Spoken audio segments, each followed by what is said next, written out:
The DJI Mini 3 does not have tracking capabilities right out of the box like its bigger brother. But I'm out here today to see if I can actually hack it or trick it into do something that resembles tracking. We did that successfully with the Mini 2, and now we're going to try the same stunt with the Mini 3. And this is at a closed road, so there's absolutely no problems in playing and messing around with this. It's a very, very beautiful nature area here. And I'm sorry, the car is actually running while I'm doing this, so hopefully you can hear what it is that I'm saying. So DJI decided to take out the tracking capabilities, even though the drones, if you look at them on the surface, looks more or less the same. What they haven't taken away is actually the quick shot modes. For that purpose, we have the circle mode that will allow us to circle around a subject. We might be able to trigger that mode into actually following the car, because it kind of tracks something in the middle of the circle. But if that is moving in one direction at the same time where the drone is trying to circulate around the subject, it might not be able to complete it, and then it will compensate and sort of follow the subject instead of trying to get around it. So at least this is what the cunning plan is for today's experiment. So we put the drone in the right position here. We let it go here to this, maybe a little bit from the behind here, like this. Then I mark the car. And then I need it to go clockwise, because otherwise this will not work. And then we just wait until it starts to track or starts to rotate. So if I just move very quietly, because you can't adjust the speed of this, there's really no way of predicting what it is that it's going to do.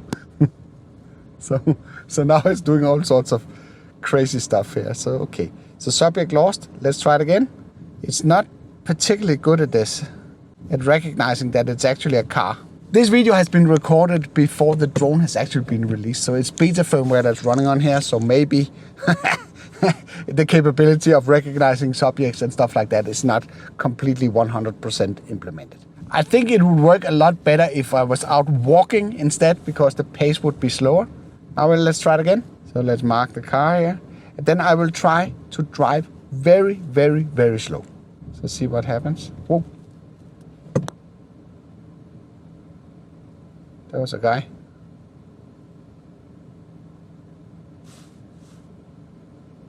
Coming from behind.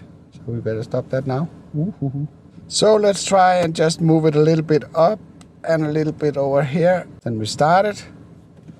Then we simply just let it go as slow as I can.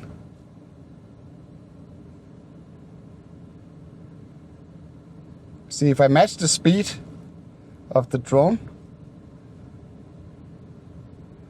it's actually possible to do something that resembles tracking, but it is not very reliable, that's for sure. It's trying to keep the car in the center of the frame. I want to try one of the other modes. So let's just try and do the rocket. So if I have rocket here, and I will mark the car like this, and maybe I want to do altitude 70, then I press start, and then I start to move forward. So I think it will have an easier time to track the car. Yeah, you can see that it tracks perfectly nice. I can still outrun it because it's going upwards, of course, but it keeps it, yeah, it keeps the car nicely in the center of the frame. So that's another option. It was a partly successful experiment trying to get the drone to track the car using one of the quickshot modes. But what do you think about it? We would have been successful if the locking mechanism or the object recognition would have been better than it is with the beta firmware that's currently installed in the drone. It would be funny to hear down the line once the final version is out, which is probably by now when you're watching this video, to see if you are getting better results trying to trigger the drone into tracking you. Also, if you have decided to buy this entry-level drone for yourself, there's of course links for your convenience in the description below. I hope you liked this video. If you did, then feel free to give it a like. If you didn't like it, feel free to press the dislike button twice. Thank you for watching, and I'll be seeing you around.